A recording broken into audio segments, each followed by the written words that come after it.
जय सिया राम। क्या कोई लेफ्ट हैंड से भी मेहंदी लगा सकता है? जरूर लगा सकते हैं। जब सीधा और उल्टा दिमाग दोनों चलता है तो हाथ क्यों नहीं। मैं लेफ्ट हैंड से मेहंदी कैसे लगाने लगी बताती हूँ। एक हाथ पे लगाने के बाद दूसरा हाथ खाली खाली लगता, तो एक दिन यूं ही सोचा कोशिश करके देखते हैं लेफ्ट हैंड से। लग जाएगी तो अच्छी बात है, नहीं लगेगी तो ट्राई तो करना चाहिए। और ट्राई किया तो लग गई। थोड़ा टाइम ज्यादा लगा पर खुद से लगाने की खुशी वो अलग ही है।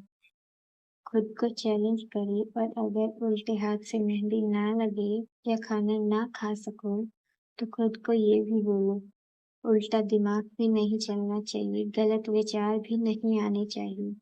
और अगर लग जाएगी तो अच्छी बात है।